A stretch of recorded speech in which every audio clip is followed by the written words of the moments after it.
ठीक आहे, मग आधी मॅथ्स मध्ये काय डाऊट आहे ते सांगा.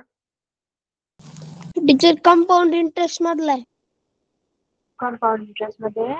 ठीक आहे, कोणता क्वेश्चन?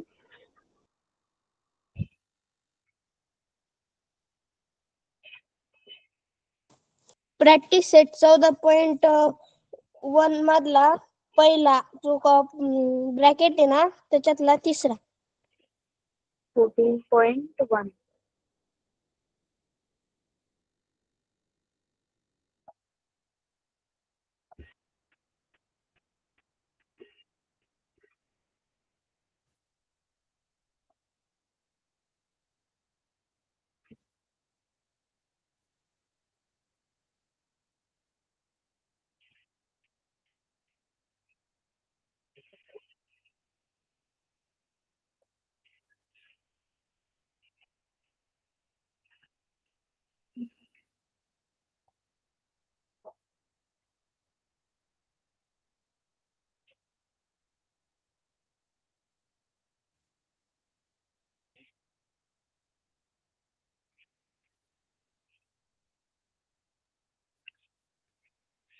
तर हाच क्वेश्चन आहे का?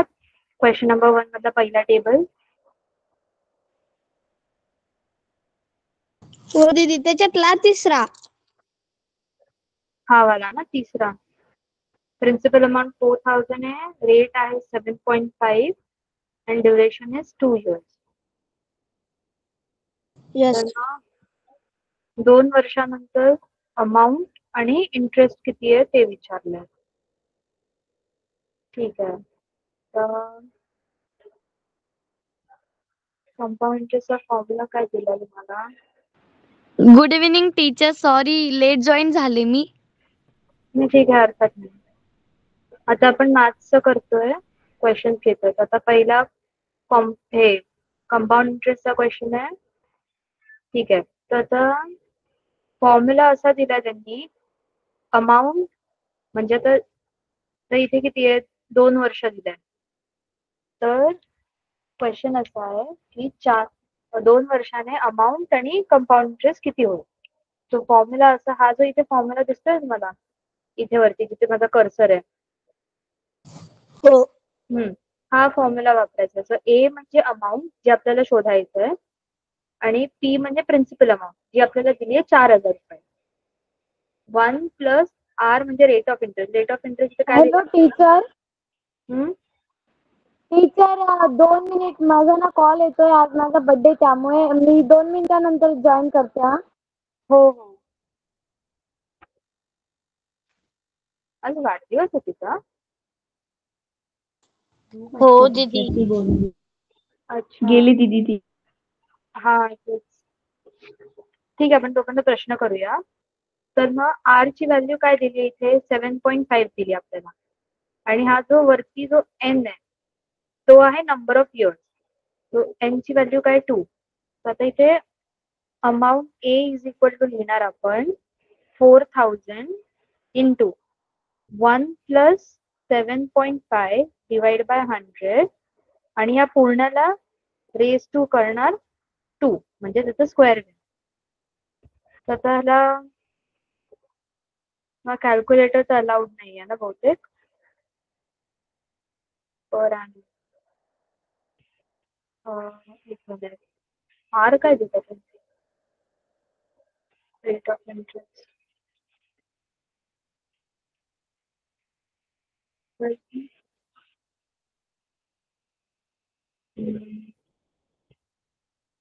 आर किती आहे, ठीक आहे, ड्युरेशन इन इयर्स पर्सेंट.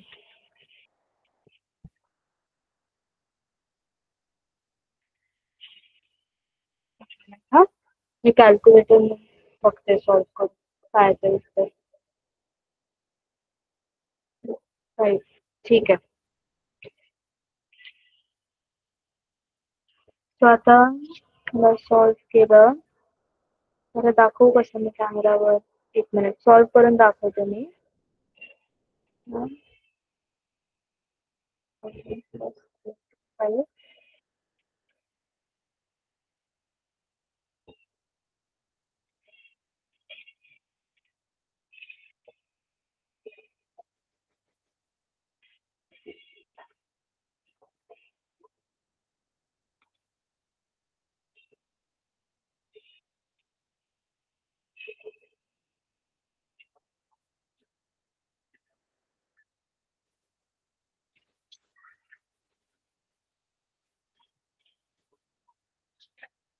तर अमाऊंटची व्हॅल्यू येते 1155.625 अशी येते व्हॅल्यू आणि कंपाऊंड इंटरेस्ट येईल एक मिनिट हा +4,000 पण प्रिन्सिपल 1 प्लस इतकं कमी हा इंटू 4 नाही केला मी इंटू 4 ठीक आहे. बरं अमाऊंटची व्हॅल्यू 4622.5 असं आहे का उत्तर? हा कोणाचा डाऊट होता? टीचर माझा. हा तर आता अमाऊंटची व्हॅल्यू आहे ना 4622.5 येत आहे. आता प्रिन्सिपल मग इंटरेस्ट किती येईल? इंटरेस्ट म्हणजे जी प्रिन्सिपल अमाऊंट होती सुरुवातीला त्याच्यावरती आपण एक्स्ट्रा पैसे किती भरले ते. सो त्याची व्हॅल्यू येईल 4622.5 मायनस 4,000 दॅट इज 622.5 रुपीज. मी कॅमेरावर दाखवते.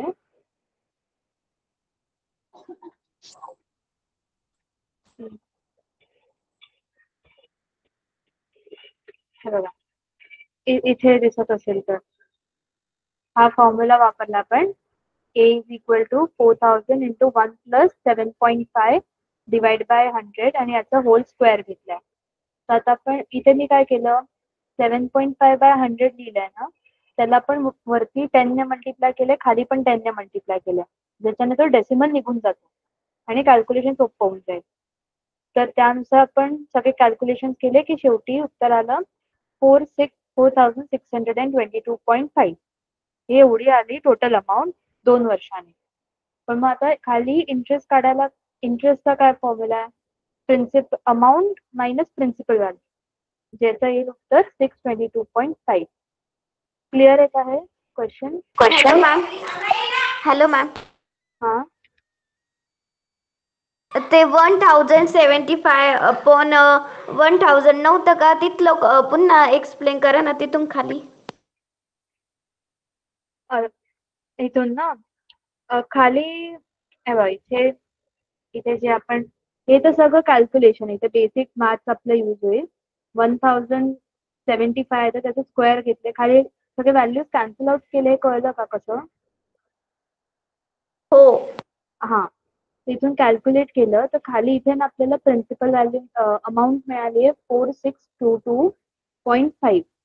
ठीक आहे ही अमाऊंट म्हणजे आपली टोटल अमाऊंट 2 वर्षांनी 4,622.5 झाली. आता आपल्याला विचारलंय की इंटरेस्ट किती भरला आपण त्यावर. तर इंटरेस्टचा अर्थ काय की आपली जी बेस अमाऊंट होती प्रिन्सिपल अमाऊंट त्याच्यावर आपण एक्स्ट्रा किती भरले. तर ते एक्स्ट्रा कसं शोधणार जे आपण 2 वर्षांनी भरले म्हणजे अमाऊंट भरली त्याच्याहून ती 2 वर्षापूर्वीची व्हॅल्यू मायनस केली. त्यामुळे आपण 4622.5 ह्याच्यातनं 4,000 मायनस केलं ज्याच्याने आन्सर आलं 622.5 रुपीज. तर तो झाला कंपाऊंड इंटरेस्ट. कळलं? हो मॅम. हो मॅम. हो दीदी तर तुम्ही ग्रुपला एक वेळेस फोटो टाकू का? हो मी ग्रुपवर आत्ताच टाकते फोटो म्हणजे कोणाला बघायचं असेल तर बघू शकता. हो दीदी. हो दीदी. ठीक आहे पुढचा मॅथ्सचा कोणता आहे क्वेश्चन?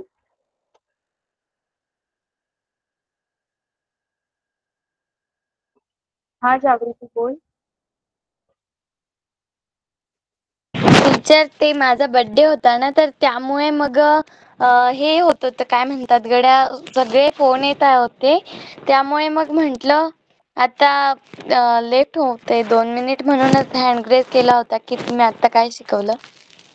आता जस्ट तो क्वेश्चन घेतला कंपाऊंड इंटरेस्ट हा जो स्क्रीनवर दिसतोय ना तिसरा टेबल मधला त्याच्याने आपण अमाऊंट आणि कंपाऊंड इंटरेस्ट हे दोन शोधले चालेल. मी याचं उत्तर पाठवलंय ग्रुपवर. आणि हॅपी बर्थडे हा जागृती. वाढदिवसाच्या हार्दिक शुभेच्छा. Thank you teacher. कसा होता मागचा दिवस? मस्त साजरा केला वाढदिवस? हो टीचर आता सेलिब्रेशन करणार आहोत. केक कट करणार का? हो टीचर. अरे वा छान. हॅपी बर्थडे जागृती. हॅपी बर्थडे जागृती. हॅपी बर्थडे जागृती. थँक्यू. थँक्यू. हा. बरं मग आता आपण पुढे जाऊया. अजून कोणता क्वेश्चन आहे मॅथ्स मध्ये?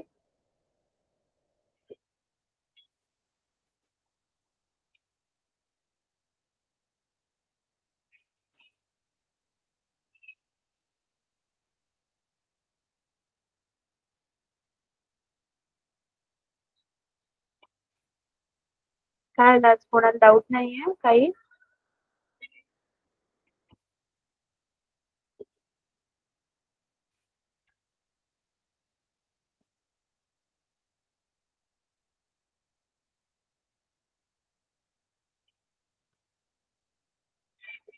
हॅलो, कोणी आहे का?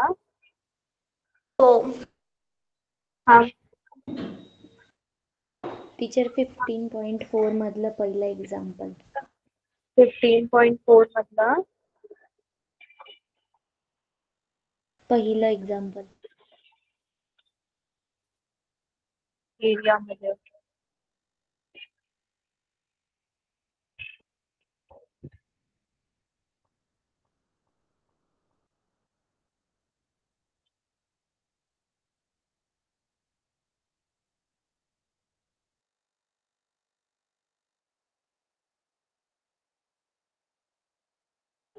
हा क्वेश्चन आहे पहिला. Yes Sides of a teacher. triangle are हो teacher. 45 centimeter, 39 centimeter and 42 centimeter. Find its area. ठीक आहे, सोपा क्वेश्चन आहे, पण हा सॉल्व्ह करूया. आता इथे ना वरतीच हा तुम्हाला इथे एक फॉर्म्युला दिसत असेल.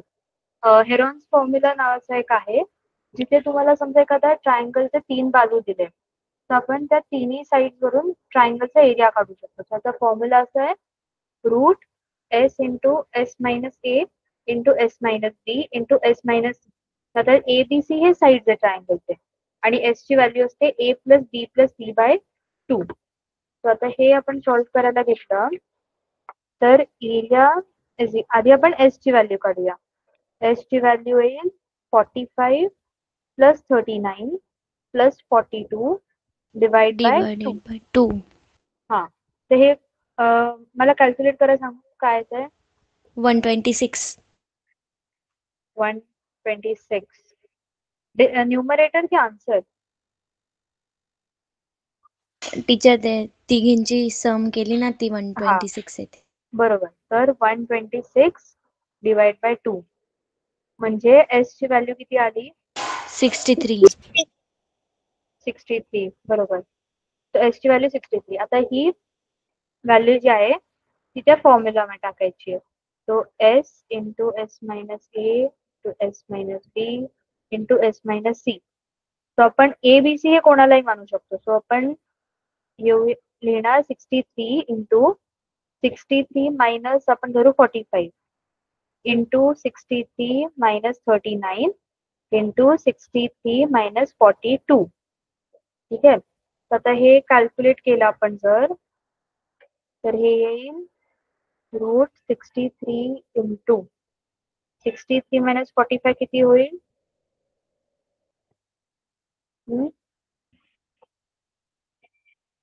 18 इंटू 63 मायनस 39 त्याची व्हॅल्यू येईल 24 आणि 63 मायनस 42 याची व्हॅल्यू येईल 21. तर आता ह्या सगळ्याचं मल्टिप्लाय करून रूट काढायचं. 63 इंटू 18 इंटू 24 इंटू 21. ठीक आहे, की मग आन्सर एरियाचा उत्तर येईल. ह्याच्यात काय डाऊट होता नक्की?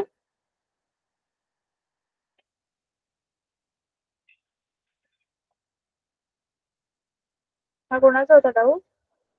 टीचर माझा होता, पण तेच मला खालचंच कळत नव्हतं काय करायचं. तर मग हा फॉर्म्युला तर माहिती आहे ना, हा फॉर्म्युला लावायचा आणि मग नंतर फक्त कॅल्क्युलेट करायचं. आता कदाचित रूट काढणं कठीण असू शकतं, कारण काय रूट खूप मोठं येतं याचं.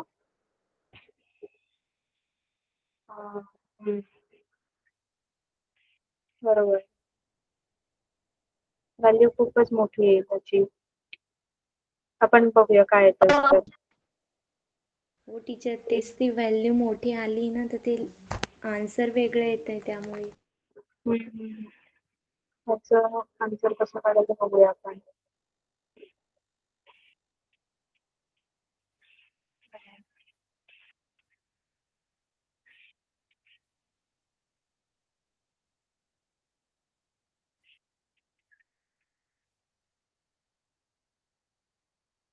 रूट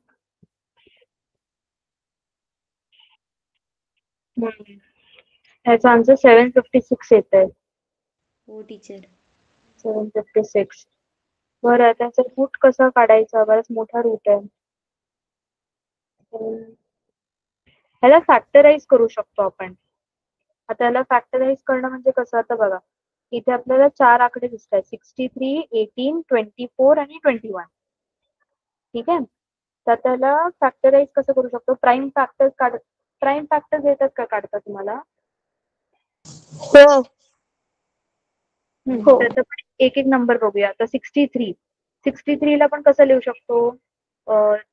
7 into 9 लिहू शकतो आपण त्याला. Yes teacher. तर 63 ला आपण लिहिणार 7 into 9. 18 ला कसं लिहिणार आपण? 8 into 2, सॉरी 9 into 2. हो टीचर. टीचर. हो टीचर. पुढे बरं, 24 ला कसं लिहिणार? 8 into 3. 8 into 3 8 into 3 आहे किंवा 6 into 4? एक मिनिट, आधी आपण 21 बघूया. 21 ला लिहिणार 7 into 3. बरोबर. तर आपण ह्याला पण 8 into 3 लिहू. 8 into 3. 24 ला आपण लिहू 8 into 3. तर आता तुम्हाला जर आता आपण पाहिलं ना, त्याचा जो अख्खा एवढा मोठा आकडा होता तो आपण ओपन केला तर 63 ला लिहिणार आपण 7 into 9. त्याला परत मल्टिप्लाय करणार 18 म्हणजे 9 into 2 ने करणार. परत 24 म्हणजे आपण 8 into 3 लिहिणार आणि 21 म्हणजे 7 into 3 लिहिणार. तर आता रूटचा अर्थ काय होतो? जो म्हणजे आता एखादा नंबर आहे समजा, त्याचा आपण स्क्वेअर केला आणि त्याचा रूट घेतला परत, तर कोणती व्हॅल्यू येईल मला सांगा?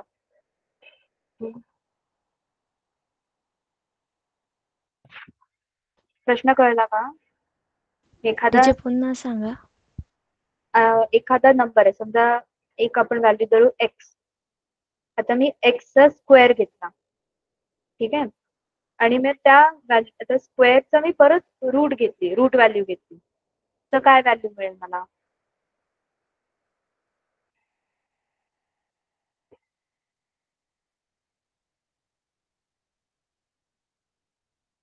इथे रूट काढता येतं ना सगळ्यांना? Square root. हो टीचर. हा, तर मग एखाद्या स्क्वेअर व्हॅल्यूची रूट काढला मी, तर काय व्हॅल्यू येईल? परत तीच व्हॅल्यू मिळेल ना आपल्याला. म्हणजे मी 2 चा स्क्वेअर घेतला, सो 2 चा स्क्वेअर येतो 4, आणि 4 चा मी परत रूट व्हॅल्यू घेतली तर त्याची व्हॅल्यू येते 2 परत. बरोबर? हो. हा. जर आपण ह्या सगळ्या आकड्यांमध्ये बघितलं तर 9 2 वेळा येतोय, म्हणजे 9 स्क्वेअर झाला तो, आणि तो 9 स्क्वेअर रूटच्या खाली आला परत, तो म्हणजे तो परत 9च देईल बाहेर. तर आपण तो 9 बाहेर एक एक वेळेस घ्यायचं, जे डबल आलेले त्यांना. हा, जे डबल डबल आहे आहेत, इक्वल आहेत त्यांना एक एक घ्यायचं आहे. एक एक घ्यायचे. तर 7 2 वेळा आले तर 7 बाहेर आला. 9. 3 पण 2 वेळा आलाय तर 3 पण बाहेर आला. आता राहिला 8 आणि 2. 8 2 चा किती होईल? 16, आणि 16 हा कसला स्क्वेअर आहे? 4 चा, तो 4 पण बाहेर आला. आता सोपं झालं आपलं, सगळे रूट मध्ये व्हॅल्यू बाहेर आल्या. तर आता 9 into 7 करायचंय, मग इंटू 4 3 जा 12, जी व्हॅल्यू येते 756. ठीक आहे. ओके मला टीचर. वाटतं तो रूट व्हॅल्यू बघून थोडस हे गडबड झाली असेल, तिथे येस रूट टीचर. बाहेर कसं आणायचं. त्याला कधी मोठे आकडे आले ना तर त्याला छोटे आपले 1 ते 10 आकड्यांमध्ये, म्हणजे ते छोटे नंबर असतात त्याच्यात तोडायचे, आणि मग त्याच्यानंतर बघत जायचं की तिथे कुठे स्क्वेअर बनतोय, की त्यानुसार पेअर अप करून हे करू शकतो. मी ह्याचं पण उत्तर टाकते ग्रुपवर.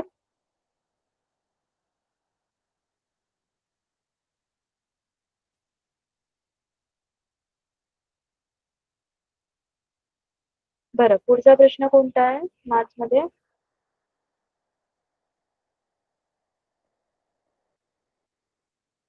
मॅम याच्यामधला दुसरा घ्या ना. बरं, look at the measures shown in the adjacent figure and find the area of PQRS. बरं, हे दोन्ही ट्रायंगल वाटतात तर आय अज्युम हे दोन्ही ट्रायंगल्स आहेत इथे, म्हणजे PSR आणि PQR हे दोन वेगवेगळे ट्रायंगल दिसतात मला. तर 36 आणि 15. बरं, सगळ्यांना इथे पायथागोरस थेरम माहिती आहे का? हो. तर पायथागोरस थेरमने कोणी हे काढलं का ह्याचं काय म्हणता हायपोटेनस सर्वात मोठी व्हॅल्यू? हो टीचर. काय आली व्हॅल्यू?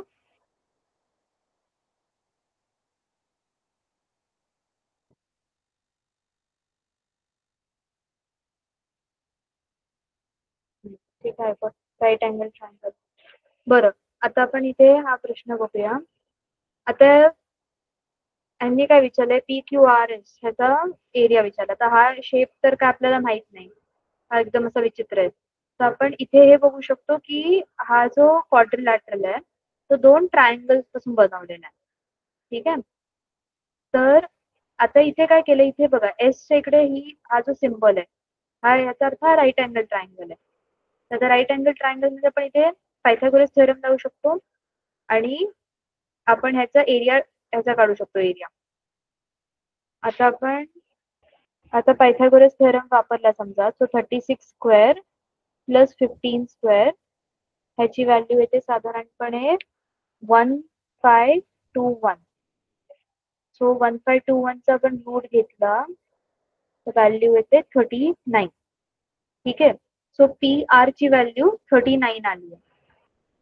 ठीक आहे, तर आता आपण पहिला ट्रायंगल बघूया, ट्रायंगल PSR. आता इथे आपल्याला हेरॉन्स फॉर्म्युला लावायची गरज नाही, कारण काय इथे direct half into base into height हा फॉर्म्युला लागून जाईल राईट अँगल ट्रायंगल बघा. So area of PSR is equal to half into 36 into 15 म्हणजे 18 इंटू 15 आहे याची व्हॅल्यू. याचं उत्तर आहे 270.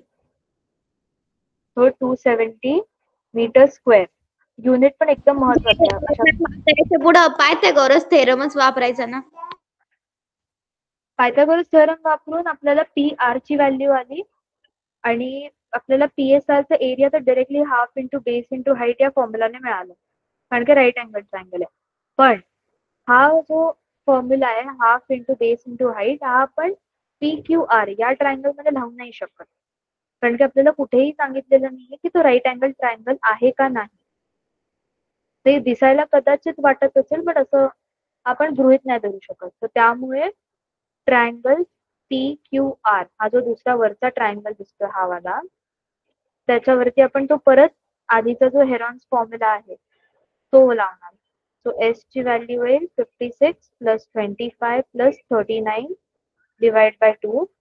ह्याची व्हॅल्यू येईल 56 प्लस 25 प्लस 39 डिवाइड बाय 2, 60 येतं आन्सर. तो रूट मध्ये 60 into 4 into into 35 into 21 into 21 बरोबर. सो हा डायरेक्ट लावला आपण फॉर्म्युला. आता ह्याला आय गेस परत ब्रेकडाऊन करू शकतो आपण. 60ला आपण 60ला थोड्या वेळ राहू दे.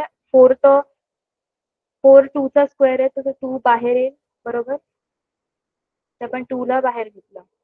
35 ला कसं लिहू शकतो, 7 इंटू 5 लिहू शकतो आणि 21 ला लिहू शकतो आपण 7 इंटू 3 लिहू शकतो.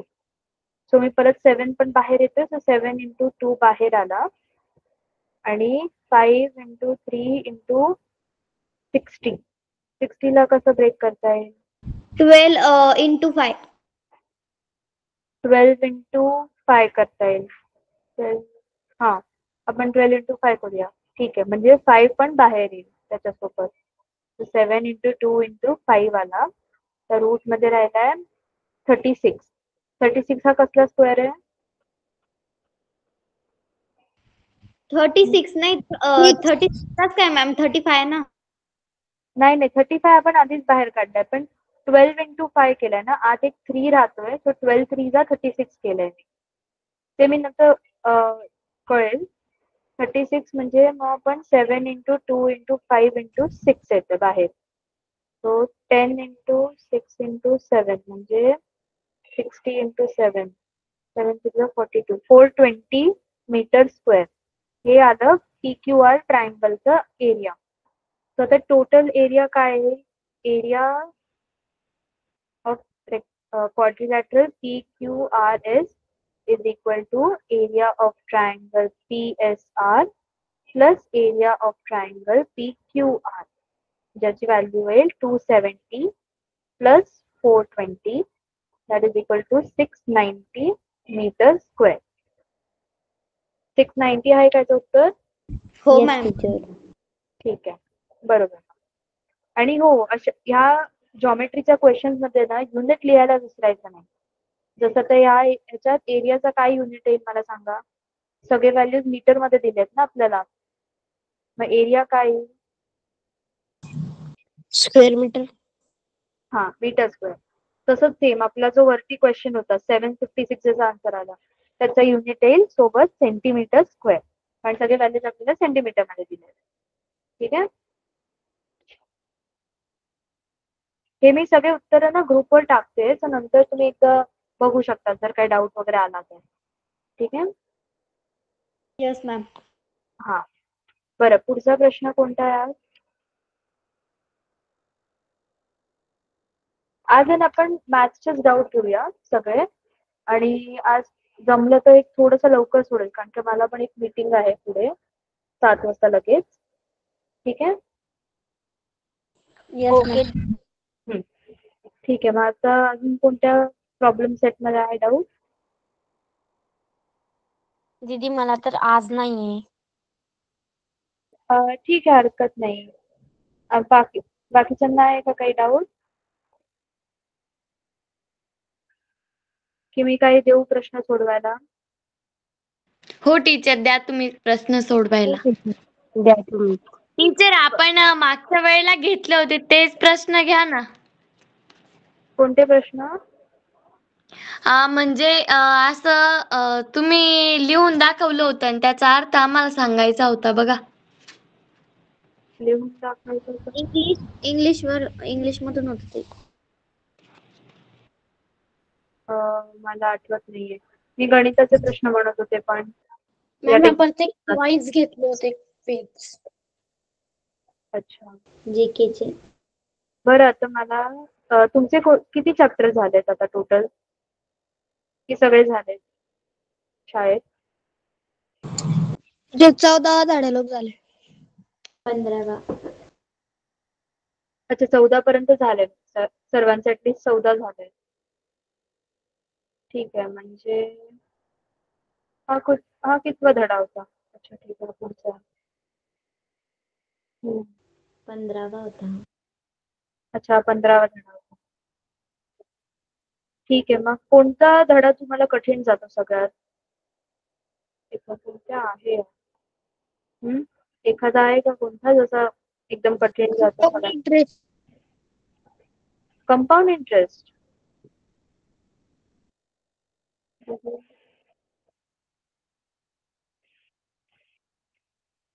कंपाऊंड इंटरेस्ट कठीण जातो का? पेज नंबर 88 वर.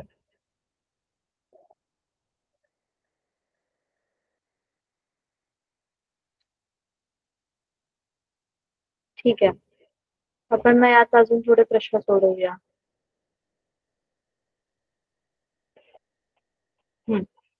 हा तिसरा वाला सॉल्व्ह केलाय का सगळ्यांनी? हा जो तिसरं दिसतोय समोर, सगळ्यांकडे आहे का एखादं नोटबुक पेन वगैरे असेल ना, तर मग त्यात सॉल्व्ह करू शकतात तुम्ही. आहे का सगळ्यांकडे कागद आणि पेन एखादं जवळपास? आहे टीचर. आहे ना? ठीक आहे, मग आपण हा तिसरा क्वेश्चन सोडूया.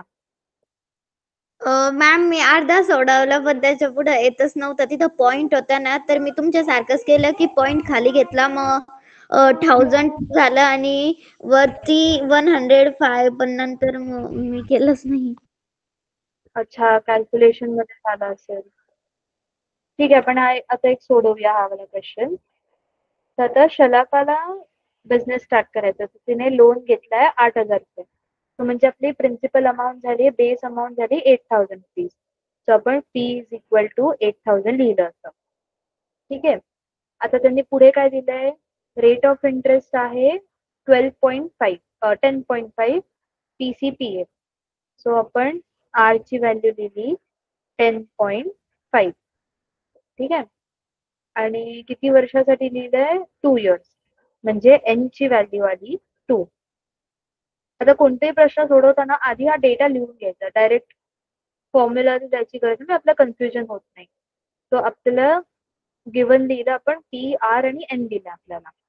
आणि टू फाइंड काय आपलं, ए काय विचारलं, इंटरेस्ट किती विचारले. ओके, तर आपल्याला ए इंटरेस्ट शोधायचं, आय शोधायचं, आय व्हॅल्यू शोधायची.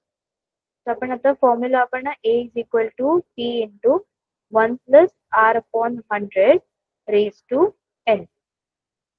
तर इथे आलं 8,000 इंटू 1 प्लस, आता 10.5 आहे ना, त्याला आपण 10 ने मल्टिप्लाय डिवाइड केलंय. सो वरती येईल 105 अपॉन 1000. ह्या सगळ्याचा मी स्क्वेअर घेतला,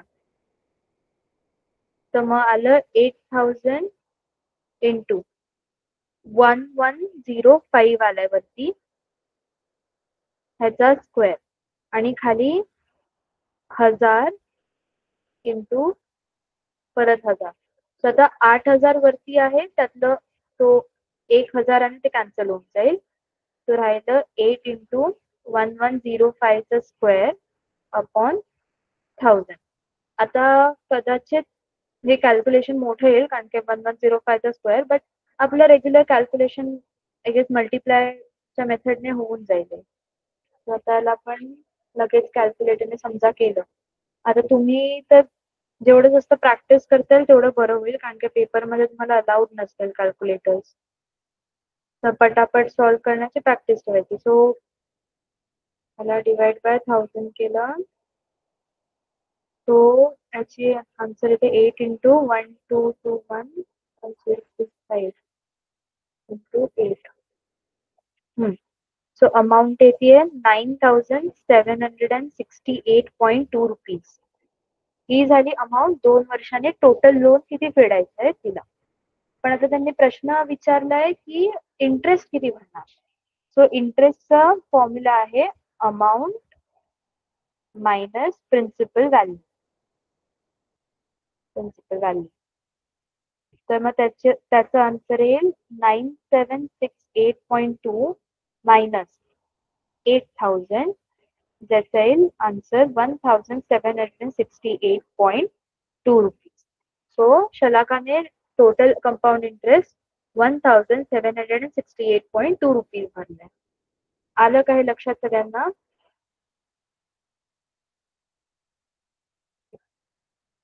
हो येस टीचर.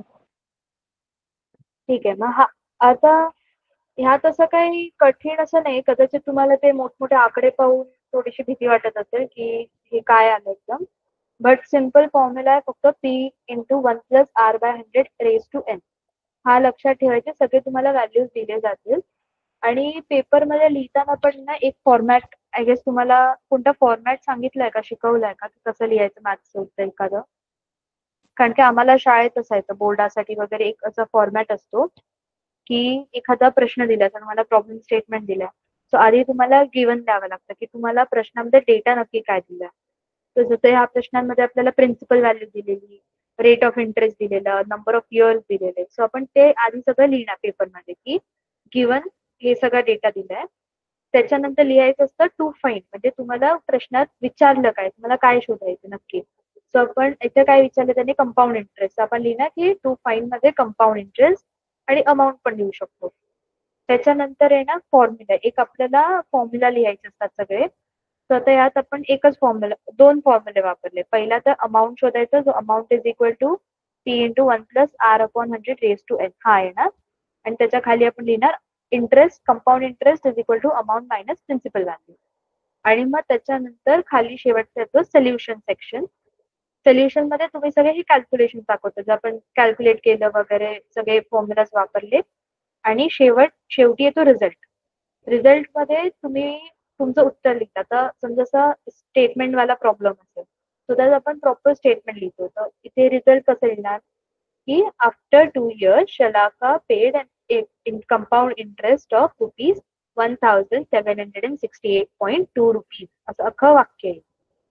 ठीक आहे. हे युजली हे बोर्डात वापरलं जातं, पण आम्हाला शाळेत लाईक 7वी 8वी पासूनच आम्हाला पॅटर्न फॉलो करायला सांगितलेला. सो तुम्हाला आहे का हा पॅटर्न कोणाला, की डायरेक्ट तुम्हाला उत्तरं लिहायची असतात सगळे? टीचर, आमच्या स्कूलमध्ये ना अजून हा टॉपिक म्हणजे शिकवलेला नाहीये, कारण आता ही 26 जानेवारीची तयारी चालली आहे ना, अच्छा. त्यामुळे मग नाहीतर आमच्या स्कूलमध्ये पण असे फॉर्म्युलेज आम्हाला लिहून देतात. अच्छा. नाही, वर्ड प्रॉब्लेम असलं का त्याला सगळ्यांना यूज होतं. हा म्हणजे हा अख्खा पॅटर्न तुम्हाला सगळं लिहून काढायला लागतं ना, कारण की तुम्हाला बोर्डाचे सगळे मार्किंग मिळतात. बट अजून ठीक आहे, बोर्डाला 2 वर्ष आहेत तर. बट 9वी पासून तयारी सुरू करायला हवी. आय मीन एकदम पण तयारी नाही, बट पेपर कसे लिहायचे, पेपर लिहिण्याची सवय नक्की ठेवा नेहमी. अगदी पुढे जाऊन पण हे लाईक दीदी कसं लिहायचं परत सांगत्या का? सांगते. तर बोर्डात कसं लिहितात की पहिलं येतं गिवन. गिवन म्हणजे काय, आता एखादा वर्ड प्रॉब्लेम असेल तुम्हाला, तर तुम्हाला डेटा दिला जातो. समोरून लिहून नाही दिलं तर इथे वाचलं आपण loan of 8,000 rupees. So given मध्ये प्रिन्सिपल अमाऊंट काय मिळाली आपल्याला, 8,000. So p is equal to 8,000 असं लिहिणार आपण. मग त्यांनी लिहिलंय 10.5 TCPA. सो आपण r is equal to 10.5 TCPA असं लिहिलं. मग त्याच्या खाली काय लिहिलंय, आफ्टर 2 years विचारले. सो एन ची व्हॅल्यू 2 आली. सो ह्या 3 गोष्टी आपण लिहिणार गिवन मध्ये. गिवन नंतर येतं टू फाइंड. टू फाइंड म्हणजे नक्की प्रश्नाने विचारलं काय, आपल्याला काय शोधायचंय. सो इथे आपल्याला त्यांनी काय विचारलं की कंपाऊंड इंटरेस्ट किती पे करणार. सो आपण लिहिणार टू फाइंड मध्ये कंपाऊंड इंटरेस्ट.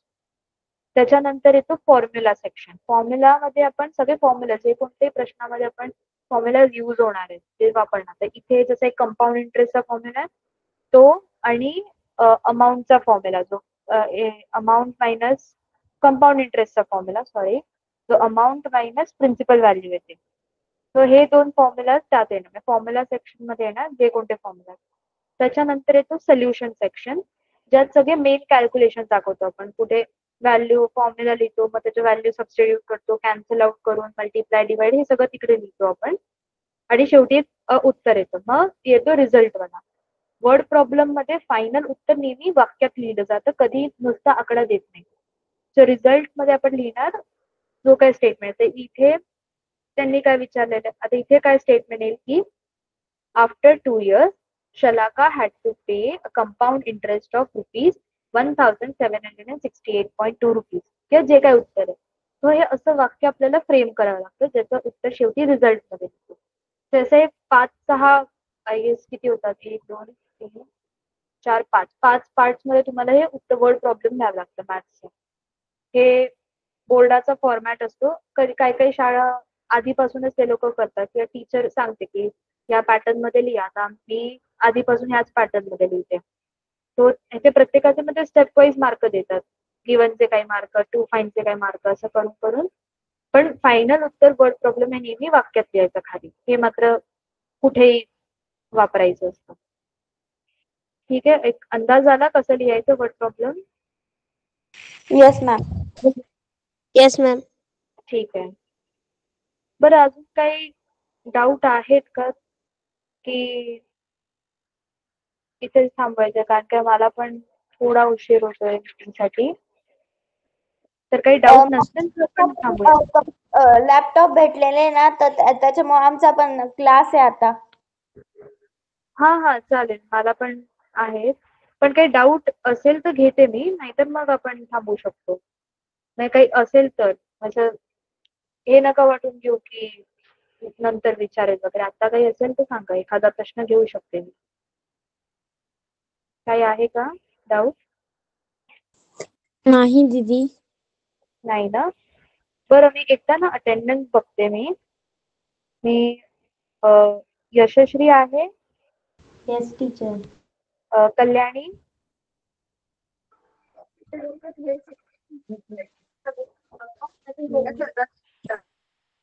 कल्याणी गेले वाटतं. निकिता, यस दीदी. कोमल, यस टीचर. लावण्या, येस मॅम. ओके. नयन, नयनने पण लेफ्ट केली meeting. Kartik, yes ma'am. Okay, दोन्ही कार्तिक आले. Yes ma'am. ठीक आहे. बरं, अजून कोणाचं नाव नाही राहिलंय ना? टीचर माझं जागृती. जागृती. ठीक आहे. टीचर माझा आवाज आला होता. हो, कोमल ना? हो. ठीक आहे, चालेल. ओके, झाले थँक्यू attendance, सगळे टीचर. आहेत. हो. ठीक आहे, मग आता आपण नेक्स्ट ट्यूजडेला हो दीदी. टीचर.